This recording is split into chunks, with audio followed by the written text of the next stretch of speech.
Two questions popped into mind because I wasn't sure I was doing this presentation today because of all the stuff that was going on.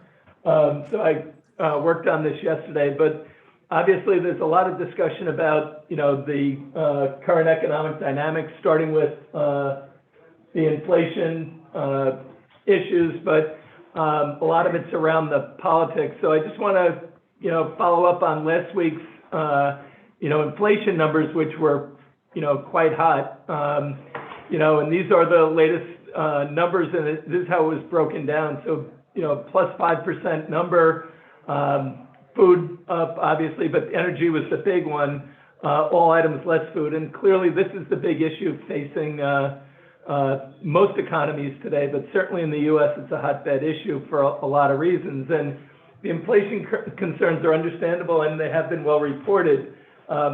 Larry Summers has been on this for a while. He's worried that we're going to have inflation run away from us a bit. Clearly, you're seeing some movements up in wages. Port congestion's been a big issue. Labor shortages, the rents. You've known all these things. The stimulus that keeps coming, and actually, one of the things that people don't fully appreciate is the stimulus that's been put into the system, that's going into the system now, takes about a year before it actually plays out into the economy. So, even the tapering that they're discussing is still very stimulative and will be for another 12 months out. Asset prices obviously are going up, whether it's Bitcoin or real estate, other areas. Energy prices remain elevated. Food prices are out of whack now. You're, going to get turkey for Thanksgiving is going to be a sticker shock for quite a few people. And you're also seeing it in car rental costs. So there's a lot of inflationary pressures. But one of the questions I'm wondering is, what if we're reacting to the peak of it and not, and are extrapolating forward what's going on and not thinking that this might be the topping out? But you've seen it in compensation, it keeps moving up. You see in private industry is moving much higher than the government numbers there. But what if last week marked the peak of the inflation surge and that we're starting to see it roll over? I have some reasons why I think that might be in certain areas. But the other thing, and I didn't put this on, is what if we're having rolling pockets of inflation in certain areas, like we had rolling bull and bear markets in the equity markets for the last decade, where certain things were in favor, certain things were out because of some of the dynamics of the global economy and also with the pandemic. What if supply chain disruptions are clearing faster than we think? And I have some reasons why I think that may be happening, or commodity prices stabilizing or even declining as we've seen in certain areas. How does the shift from spending on goods from the pandemic to spending on services as we open change the inflation? And as this is happening, right as businesses are building up their inventories, what does that do to the inflationary pressures? 9 million people have lost their unemployment benefits over the last several months. What if 3 million of them get jobs over the next 10 months? That's only 300,000 jobs, which is pretty consistent with the numbers we've seen. That's a big boost to the economy and certainly not necessarily going to push inflation up. I asked the question, what if the bond and equity markets have it right? We're at record highs with very low enthusiasm for the markets these days on the equity side, and the bond yields are not forecasting sustainable inflation as we go out. And what if the people like Kathy Woods and others that have been more concerned about deflation, central bankers all over the world, are right, that that's where they should be focused and we should tolerate some higher inflation in the near term? I think these are all the questions that people aren't necessarily focused on, and I think there's a lot of cases for why this may be. So let me just share a couple. This is the market's view, market participants' view of the 5-year and 10-year break-evens for inflation. And if you look out, they're not projecting runaway inflation. It's pushing up from where we've been, but is this more of a mean reversion issue as opposed to an actual inflation scare like we've had in the past? If you look at commodity prices, this is copper, and you can see the dip down the copper's had. It's still up, significantly over where it started the year, but you're starting to see the movement down again as things start easing and reopenings happen and supplies actually start to build with demand changes. If you look at the Baltic freight index, it's gone from, I think, 5,800 or so down to 2,600. It's dropped 27% in the last week or two. So you're seeing these rapid changes and adjustments that are going on.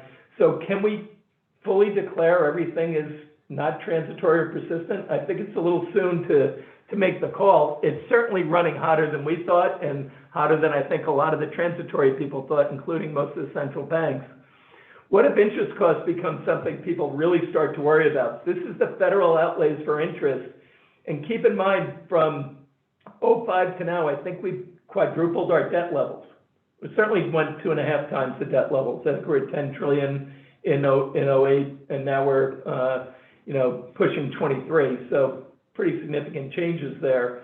But when that number comes in, if we were in a higher rate environment, this would be unsustainable. And add to that the fact that, as Joe Manchin's pointed out, the Social Security system and Medicare system are bankrupt in 5 to 8 years, and we're adding more money into it. So I think that's going to be the rub and where part of the challenges come. So I think we're actually seeing rolling pockets of inflation that will not create as persistent an inflation level as the fears are, but I also think it's going to have some impact on other things that are going on, starting with potential changes at the Fed, which I'll touch on in a minute. The Infrastructure Investment and Jobs Act is certainly moving forward. I think it's interesting that the administration now is calling the Build Back Better legislation deflationary, which for many would think that might be a stretch even with MMT. But it's certainly not inconsistent with what past administrations have said on both sides. So that's something. I think we have a very unusual dynamic that's going to play out in ways that it's too soon to know on inflation, with what's going on in Europe with the energy crisis that I think is building there. I think what's going on with Russia and migration and the border issues in Belarus and Poland. I think there's a lot of dynamics that are going to create a very sloppy conditions overall. And that's going to pull money away from the positive things that governments are trying to do right now, which I don't think will, I think it's going to divert capital, and I think it will have more deflationary pressures than inflationary pressures. I think Bill gave a great presentation earlier on China and their shifts, and is that going to create, take the pressures off of deflation that China's business has been doing, and I think there's a reasonable views on why that may be. I think the hard part is how they shift on their use of commodities as they've become more consumption driven, and what does that mean for the global economy in terms of the demand for commodities, and where does that go? I think some of this is, I don't think it's clear that we're going to have sustained inflation or it's going to be transitory. I believe that you'll see pockets of inflation that will move up. Some will be a little more persistent, but I think the wage issue is going to change because of two things. I think the first one is digitalization is coming much faster and much harder than people were prepared for. And I think the reason for that is, as China has shifted what they were doing, being the low-cost labor to the world, now that's shifting in Asia to Cambodia, Vietnam, and other countries there. But at the same time, U.S. manufacturing, the bringing back jobs here, I think one of the flaws in the administration's view is that this will create better union jobs. It may create better union jobs. I don't think it'll create more of them. I think it'll create less. I think we're going to substitute capital for labor, and the productivity changes that are going on, being forced by the fears of the inflation running away and wage inflation spiraling, is going to force companies to act much more quickly. I also think when I say there are rolling pockets of inflation, if you've read the transcripts from the earnings calls from Peloton, we brought forward demand for Peloton devices when we're working at home. Now that people are going back to work or reopening is occurring, Peloton's saying their demand going forward isn't going to be as high, so the supply chains are easing there. Clorox said the same thing on a lot of their products, that people, when they were worried about lockdowns and shortages, bought forward, built up inventories. They're not seeing the same level of demand. But Disney, for their streaming services, also said the same thing. So you're seeing it in different areas, from a Peloton, which was closing down, and Clorox, which is kind of, we're going to be, back at home, working from home and running short of supplies, to Disney, where you had the shift of behavior to online and streaming services. They're not seeing the same growth rate. So I think there are a number of dynamics that are changing in the system that are going to create some less pressures on the upside for inflation. Not that we won't have it still for the nearer term, maybe two more quarters, but I think you're going to start to see the numbers leveling off in the second half. And you've noticed what the RBA, the Australian Central Bank, came out with yesterday. They're not looking at rate increases till 24 at the earliest, maybe late 23, but they're talking about 0.10 on their Fed funds rate, or their equivalent of Fed funds rate. So for 2 more years. You heard Lagarde yesterday saying that she thinks it's transitory as well in Europe. Now, maybe all the central bankers have it wrong, but I think what you're seeing is different pockets that are creating inflationary pressures that are not going to be as permanent. I do think one of the wild cards for the markets overall is what's the potential changes coming at the Fed, because they can be massive. You have right now an issue whether Fed Chair Powell gets reelected, or whether he moves the likely candidate, if it's not Powell, would be Lyle Brainerd. She has some different views and some similarities and some different views from Powell, but the view that I think what's going on in the Democratic Party, particularly with the progressives, is they're trying to change the mandate of the Fed, which will be broadening it out to make it more about social issues and equality and things like that, which were not necessarily the mandate of the Fed, which was straightforward. It was maximum employment with price stability. So I think that's an issue that, the role of the Fed is going to be a big one for the markets. But it's not just those two. And I'll come back to the differences and similarities and what policy implications are. But Vice Chair Clarida is going to be leaving. Really good market perspective, good view of how economies work and the interdependencies and interconnections. He might not be renominated as governor and may likely step down before his term ends. And I would think if Powell is not renominated, that would be an accelerated process.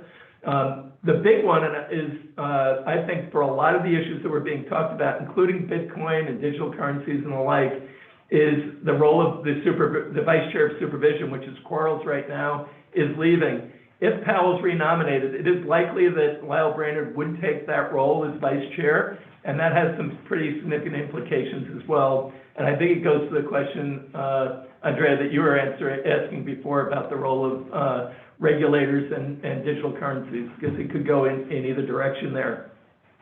In addition to those changes in the normal rotation on the board, there are 3 governors that are leaving their roles in some form. Bowman, Waller, and then Brainerd will likely move into one of these other 2, and there's still an open position.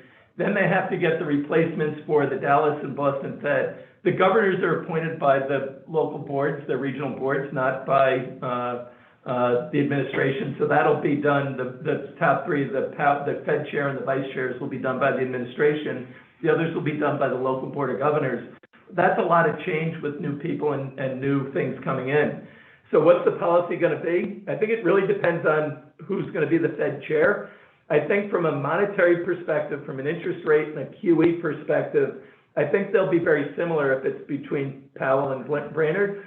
But I think the difference is going to come in where she would tend to favor more accommodation and less easing less easing of regulation. So I think it will be a higher bar to get a change in policy if she's elected than it would be for Powell. I also think the other interesting dynamic is going to be getting the balance right between the academics and the practical Wall Street guys. And unfortunately, with what's gone on with the trading activities in Dallas and in Boston, I think that's going to put a more negative view on bringing some of the practical wisdom from Wall Street to the Fed in those key roles. I think that's going to be one of the dynamics that you want to see how that plays out. If it goes too far to academics, you can see a lot more MMT promotion going on. If inflation pressures stay high, the Fed has to decide whether they're going to taper or accelerate their tapering. I think that would create a lot of disruption in the markets, because a big part of their policy has been clear communication and data dependency, but clear communication, if they jump for a couple months this tapering, I think that would create some dislocations in the market in the near term that would not be healthy. And I think it would put some pressures on emerging market economies as well, because I think it would likely lead to a stronger dollar in the near term. So other policies that might change if Brainerd comes in, one of the big ones is on central bank digital currencies. She's in favor of them. That would probably move them faster into accelerating the process of the U.S. rolling one out. I think that's a pretty significant change. And ironically, there's a thing in the Journal today on an op-ed from the Journal on page 2 of the Journal, what the policy alternatives are. I think the other thing is climate change. They will both be trying to bring that in more. I think she wants banks to take a more active role in managing climate change initiatives through their lending and other practices, and also thinking about financial stability risks due to climate events. So those are some of the differences there. So I'm not sure, nobody is, what's going to happen with inflation, but what we are seeing in certain areas is where what was high inflation last month is actually coming down pretty quickly in certain areas and rising in others. I don't think you're going to have a big inflation thing that you're just going to say it's inflation. I think you're going to have to be very specific. And I think that changes how you would invest in this environment as well.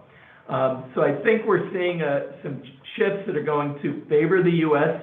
globally because of some of the dislocations that are going on. I think the energy crisis in Europe that is developing and growing, and the migration crisis there, is going to rehash some really bad blood that occurred over the last couple of years, particularly since Merkel was so open on bringing the million immigrants into Germany and got a lot of brushback from that. I think that's going to be a pretty big change. So I'm not saying I know, but I will say, what if what is being talked about right now is the darkness before the dawn, and that we are moving towards a more positive environment.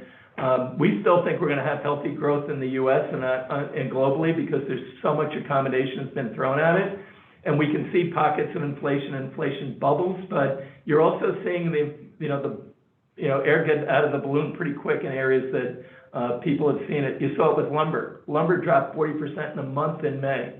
So you're seeing these things that were big pressure points coming off, and that's not really being talked about in the headlines or in the media or even from the fearmongers. Now, I have all the respect in the world for Larry Summers and Mohamed El-Erian, who are both in the, we got to be careful about what we're doing here. I think what that leads to is it's going to put more pressure on the administration for the Build Back Better program not getting to be as robust as it is, which I think is probably a good thing. We've thrown massive amounts of money.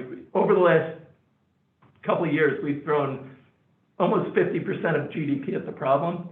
So I think we've probably put a lot into it, and that's before the latest infrastructure bill and some others.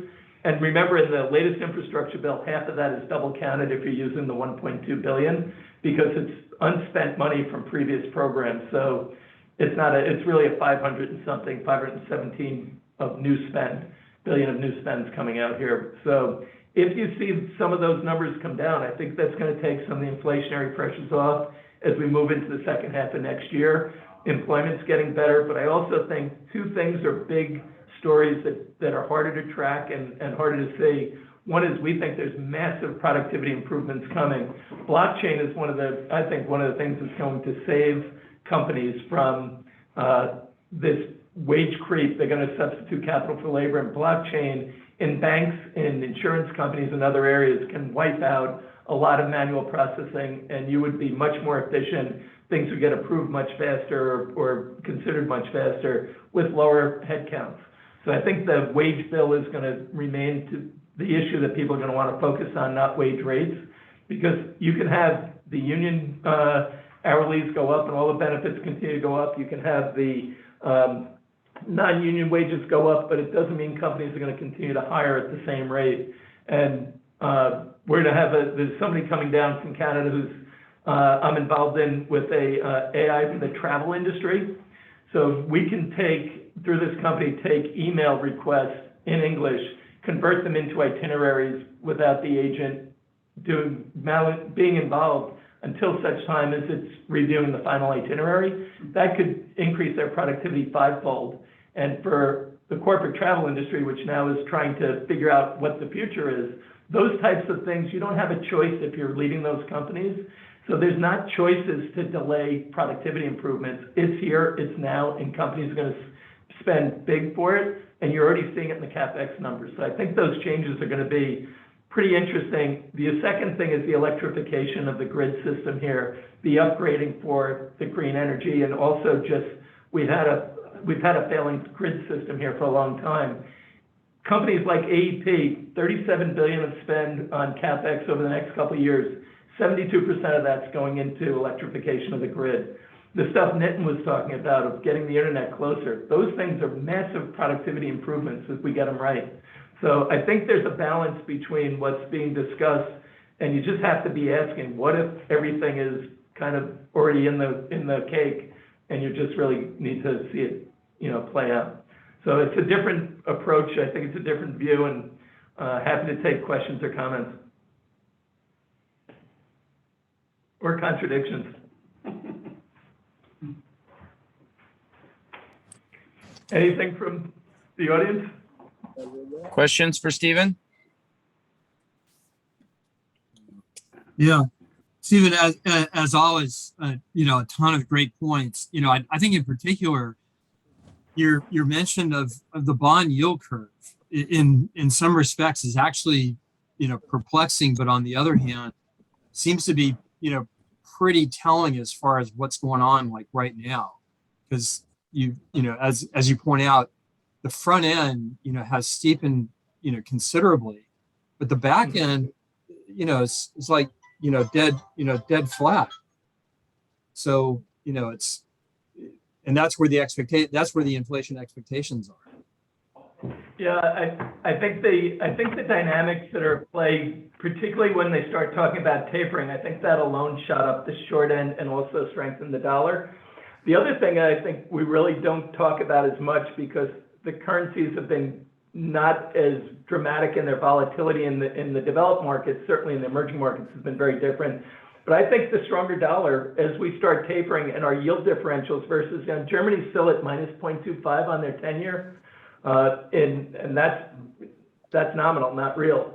So you think about what we have to do to get to real positive rates, and it's a big bar to get to. So I think that we're reacting to the short term, and the thought that we're going to taper and they're going to have to move up. I'm not sure that the market's got that one right. I think it's going to be harder to get rates up because the amount of debt globally. And I think when central banks think of the problems, they need higher growth rates, and they need to manage their debt. And the debt levels globally are just too high. So the global system can't afford higher rates, and the central banks are the regulators to keep them down. And they're going to do whatever it takes to do that, I think, is the way it's going to work for some time. Which is what gives? I think what gives has to grow, and for those, and it's going to be very uneven. I think the people who get hurt by it are the economies that are starting point most indebted, who couldn't spend to carry their country along the path. I think that's what's going to happen. If you're not stimulating, I think it's going to create a lot of slowdown. So it's kind of a which bad choice do you want to make? Yeah, but it's bad for Western currencies, right? I mean, it just means Western currencies are just like worthless, aren't they? Yeah, but if all currencies are valuing, then they're all equally worthless. So it depends if the system gets completely out of whack. And the system's actually been pretty good at operating to react to inefficiencies. So I think that's a pretty significant issue that you just have to see play out. Rob? Yeah. Steve. Earlier today, this morning in the pre-talk, we talked about the infrastructure bill. I think one of your investee companies highlighted that. Looking back at that, was the ESG sort of renewable allocation, were they happy with what they got? If you're the administration, the answer is a flat no.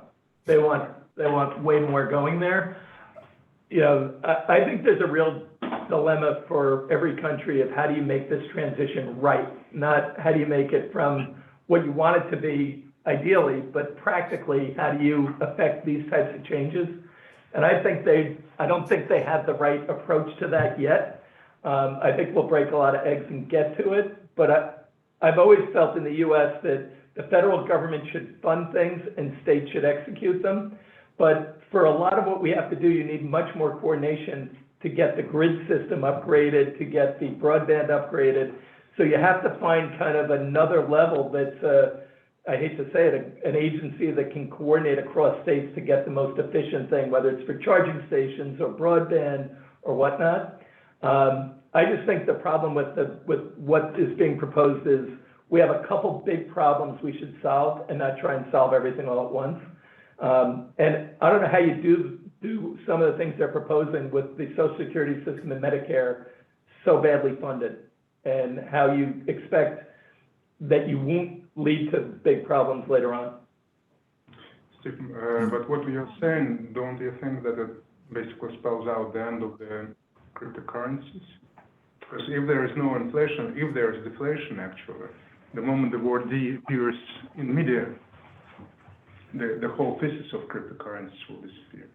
Yeah, I think that the problem with that is the other reason for the crypto is the printing of money, which seems to be just by globally, it's going to continue at a lower rate for a while. That'll be the offset. But when the monetary creation stops and you get tightening, then I'm not sure how that works. So, but there'll be other things that they'll probably be focused on with crypto at that point. And I don't know what the impact of central banks rolling out their cryptocurrencies, their digital currencies, does to demand, pulls demand away, or does it not pull demand away from the private crypto? Can I ask you another question, which kind of, I wish not everyone listened to us, but I will still ask it. How much of what we hear, all these agendas right now, are actually a bull market phenomena? Because we're talking about all these phenomenal changes which we make, all these metaverses, all these cryptos, all the CSGs, but we live in the era of money printing. So people kind of have this luxury of thinking, okay, well, let's print out a few $100 million and we'll be there, right? If we didn't have this printing environment, money printing environment, to which extent do you think it would happen? And from the other hand, if it stops, what will happen to these agendas? It depends on, does the spending create a high enough growth rate to exceed the debt rate of growth of debt, is really the answer to your question. And that's unknowable right now. You only know it after the fact, whether we get the growth rates we're trying to achieve. But that's the other thing that's not being covered as much in the debate that we're having about inflation right now, is we have really high growth rates in the US and the rest of the world that's going to continue. And we've been growing it, lucky to be around 2% the last 5-10 years. And now you're going to be growing at 4, 5, 6% globally, which is really what the emerging markets were growing at. So that's the offset. How long does it last? Who can you keep the growth rates up against really bad demographics, which is why I think you're going to see an acceleration in robotics and other areas. The digitalization of everything has to come at a much faster pace. And I think countries like China, American manufacturers here got the memo, and they're going after it. So I think you're going to find ways to offset the labor problems, and companies are going to do that, and they're going to be able to run much more efficiently. So I think that the issues are, when the printing stops, the question is going to be, did it create the growth levels that you can get out of some of the problems you have? You're not going to get out of all of them, because we're creating more as we go. And I think that's going to lead to a very bifurcated global economy, with winners and losers being even more exaggerated. And I've talked about this from a country level, a company level, and an individual level. But I saw a number today from Ed Yardeni where if you took the top the 9 largest companies right now in the S&P, which would be Alphabet, Apple, Meta, Amazon, Netflix, NVIDIA, I'm missing 1 or 2. Their market cap in 13 combined was $1.1 trillion. Today, their market cap for those 9 companies is $13 trillion. That's the inequality that we're talking about. These guys are doing things, getting bigger, growing faster, and they have much higher growth rates. I think the other end, you have these companies that are in the middle that are kind of stuck where they're too big to change, which is why you're seeing some of the breakups like the Gs going on. And you have these other ones that are just too late or too in the wrong areas that they can't change. They'll go by the wayside. So I think there's some really interesting changes that are going on, creating new addressable markets that's really where it's going to come down to is, does the innovation drive us forward the way it should? We're betting it is. I think Kathy Woods, for whatever you think about her aggressiveness or her calls or all that, I think she's seen the changes that are coming in a way that is really clear, and I think she's articulated it very well. And it's hard for people to look several years out and see if the Tesla could be what it could be, or some of these other, the human genomics and all that are going on, how that changes us. I think it's going to be fascinating. So it's going to be interesting to see how this evolves. But my bet is that in certain areas like the U.S., I think we will get it, and I think we'll get it. Not where we won't have problems, because our problems are big that are unfunded liabilities, but where we can get a growth rate that could be sustainable for a while. And I think what's going on in China slowing down actually creates an even more favorable scenario for the U.S. with probably a bias towards stronger dollar, which also acts as somewhat of a deflationary force. But when you're saying that productivity will grow, and that will be mostly probably white collar productivity at the expense of white collar, probably. I think it's going to be at the expense of, you're seeing it at the expense of labor too. Union floors are changing considerably.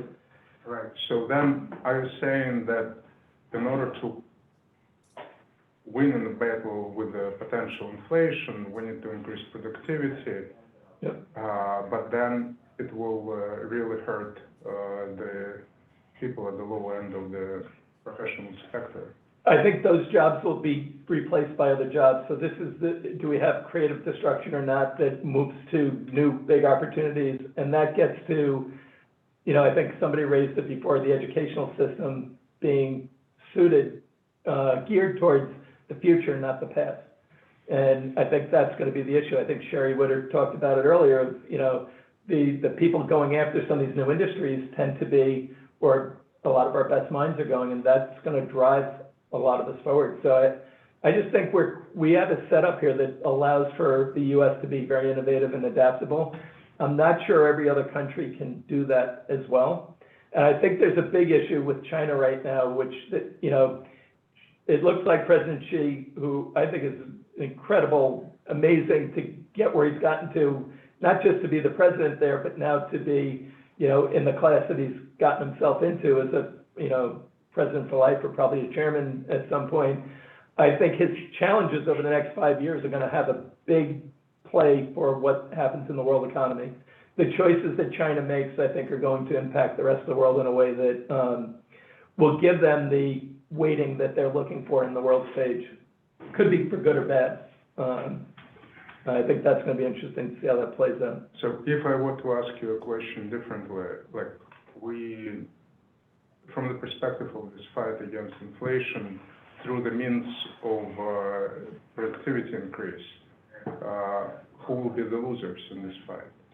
If not the labor, you're saying that the labor, the functions will be changed, but people will still stay fully employed.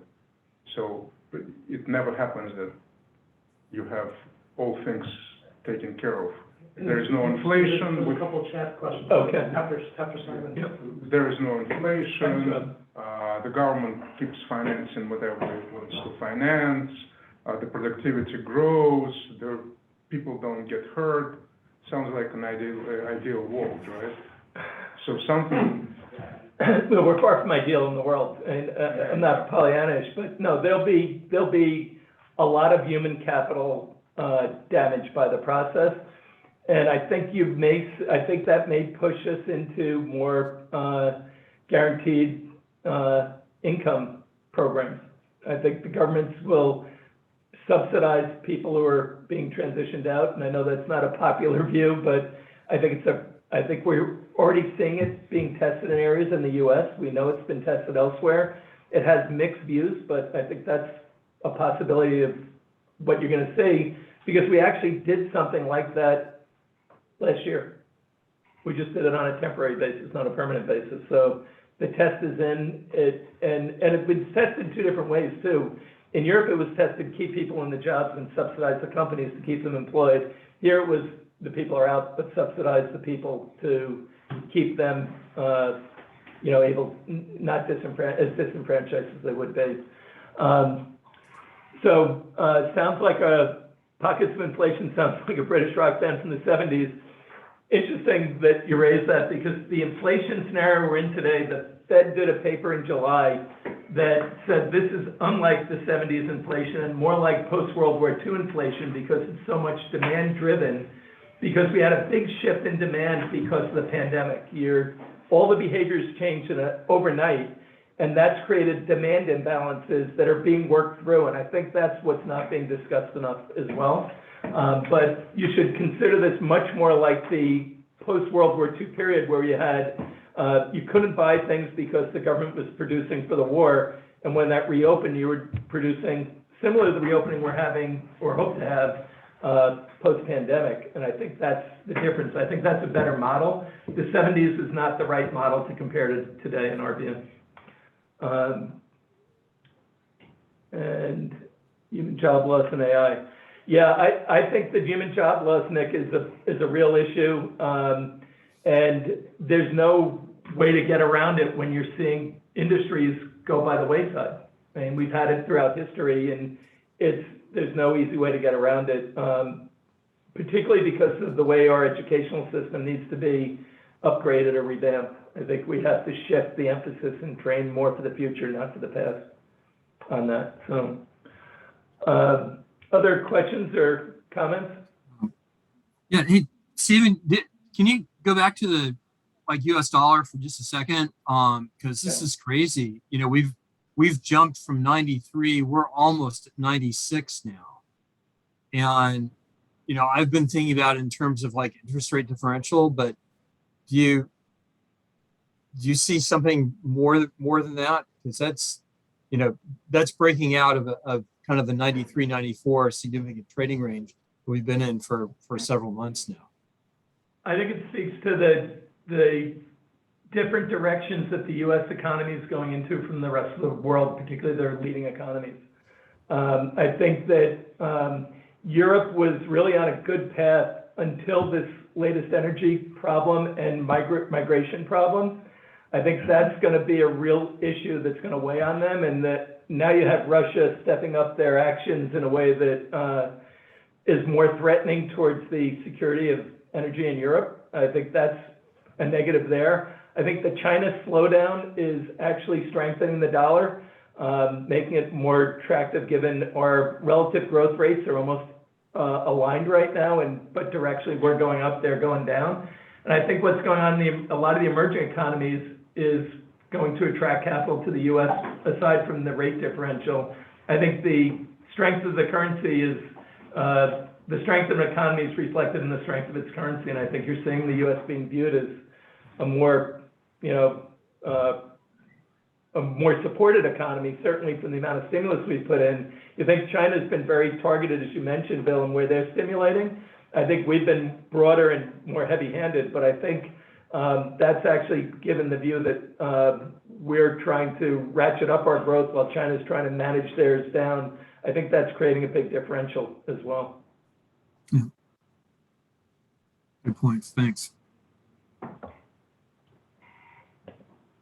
Hey, Stephen, I wanted to tip my hat. You, week to week, always find new important perspectives to bring us, and I appreciate that a lot. And I wanted to say that the 70s rock band comment came from a musician on this call. I stole it and posted it to everyone.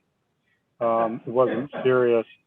Lastly, I was curious, who was the gentleman you dialogued with from 212 area code? Was Simon? Maybe? I don't know. I don't know, that might have been Oh, the 212 is us, actually. It's, that we're in our conference room in the office, so I have it on the speakerphone. That's the 212 area code. They can't see the conference room. So, Steve? oh yeah, oh, we're in the conference room in our office Do now. you want to broadcast it? I don't know if I can right now. I'm just in from the Zoom. Yeah, I could. I was do it this way. just curious who the speaker was. Yeah. Oh, it was Simon here, yes. That was Simon Vine. Thank you. Andrew, what's your take on things these days? Pardon the long unmute. Good to see you again, Stephen. It's been a long time. I continue to agree with you on the misperception of inflation. Most evident in the five-year forwards. You know, the market just doesn't buy it. I also think the bond market it's not like going to Costco like the equity market is. The bond market is more like going to the pharmaceutical part of your CVS, where the prices are controlled by third parties over which you have no influence whatsoever. And the supply is influenced by third parties, you know, they're government mandated. So the bond market should not be viewed through the same lens of supply and demand or control that we view the stock market through. And I also agree with you that, I'm not a huge ARC fan, but I do agree with her perspective that the digitization is happening very, very quickly. I was looking at data on the age of S&P 500 companies. The average age has dropped from about 30 years to 20 years, approximately, over the last sort of since the tech debacle. So you have a much younger set of companies that are growing up into the S&P 500 and displacing, the GEs of the world. I've always thought GE was a pile of junk. I mean, I know they've got great engineers and all the rest. So, but I'm glad that you bring up that deflation is still very much on the radar, and that's why central banks are acting the way they are. Yeah. Solving for a deflation problem is a lot harder than solving for an inflation problem, and I think they've learned that lesson well. Whether they've gone too far or not is for later to determine. Yeah. And hopefully someday, Stephen, we can kill the analogy to the printing press because it's really just called excess reserves, and they're just sitting there doing nothing. They're not in the economy. There is no printing press.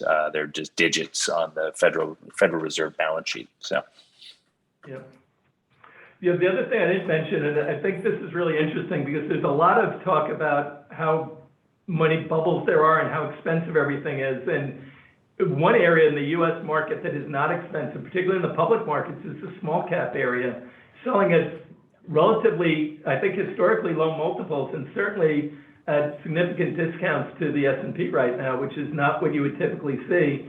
And that's where a lot of the innovation's coming from and the future leaders are coming from. So I think that's an interesting opportunity in the market right now. And Nitin was highlighting that earlier with some of these companies that are really at the forefront of where things are going. And I think that's going to be really interesting to see. And I also think, you go around the room and, this 361 event, the Ohio tour and all that, the venture ideas that are being, populated here and discussed here, and the PE deals and the private credit deals that are going on are really, it's fascinating how cutting edge they are and what that means for our future. Is, every time I talk to the people and hear the new ideas and the different strategies or companies that are coming to market, just think what an amazing economy that can create these new businesses and put these innovations out. And how can you not be excited about it? And that's one of the things Buffett's always said is, bet on America because of that. And I think it's true. And we wrote about this in our last outlook. Our strengths as an economy are really very impressive, and we take them for granted. Yeah, I agree wholly on you on the small cap thesis. And the difference today, I think that another mistake people make is they think of small caps as being less profitable companies in an earlier stage of growth that they really are. And really, you've got a lot of small caps and mid caps which have extremely high returns on invested capital. huge financial advantages that didn't exist in the old days. So it's a much more attractive part of the capital markets than it used to be. So, Andrew and Stephen, question about this point. What is the difference between small cap and growth companies? Because I think it's a largely semantic difference, but it's hugely it differentiates in terms of the growth, right? Because as you're saying that all of the small cap, many of them are those very innovative companies which are growing very fast, but they don't get the fair share of their capitalization. While those who are called growth capital fall in that category, they're the same size, but they get a huge capitalization kick. Yeah, and in a zero rate environment, you're going to want growth. And value hasn't really worked in this environment. So small cap Other than for trade. growth capital, how would you distinguish between that? If they're the companies the same size? They're just small companies that are growing fast. That's all. That's it. For us, we want to be in the areas that are the growth areas, not just growth companies, because growth companies in bad areas it's going to be hard to sustain that unless they have a completely different model from everybody else. I think the value space is going to be challenged for a bit of time, not where you couldn't see runs like we've seen, and when the airlines reopen, boom, you have that. I think you're going to see those types of trades, but I think if you want to invest beyond the headlines, you got to invest for the growth and innovation. I think it's pretty straightforward. Or companies that have the ability to reinvent themselves, which we know is not a big number that but do then that. you're saying that you are still looking not at the small cap, but you're looking for growth cap, which is kind of called small cap for now. Growth wherever it is, whatever cap. But what I'm saying is the valuation gap is unusual between small and large cap right now, because mainly driven by those 9 companies pushing everything up so much. Stephen, I have a question. Do you think there's some opportunity then for more activity in like public venture? That is like venture, not the private venture capital, but the public venture. What do you think about that? We actually have a strategy here that is a 25 stocks portfolio of small and micro cap companies that we view it as private equity in the public markets. And I think there's a number of those companies that are more likely to go back private than they are to move up the cap structure, or unless they're acquired. I think there's a big opportunity for some of those companies where we see big valuation gaps, similar to what you would see in the private space. They just made the decision to go public and didn't really think it through in a lot of cases, because they just added about $1 million to their reporting requirements right off the bat, and filings and regulatory headaches. So I think we may be getting the hook soon. Great discussion, Steve. But Thank you very much. Mark, I'll leave it to you. And are we closing this down now? Dion or Anessa? Yes, I will restart the Zoom. Okay. Stephen, you're to be commended for doing such a splendid job, particularly on short or no notice, reflective of the fact that you stand ready to rock and roll while Mark is on the sidelines, assuming that you're thinking what you're supposed to be thinking without him telling you. But so way to go. This was a intellectually nourishing session, and all of us have you to thank. Therefore, we're all clapping in our respective locations. Thank you, Jack. I actually want to send a thank you to all you guys for coming back for 85 weeks, because I'm not sure any of my family would. And you guys have given me ideas along the way to come up with content. So I thank you guys for coming back and listening, and appreciate the positive comments you guys keep giving us. And Michael Daly, thank you for being one of my top cheerleaders as well. And thank you too, Jack.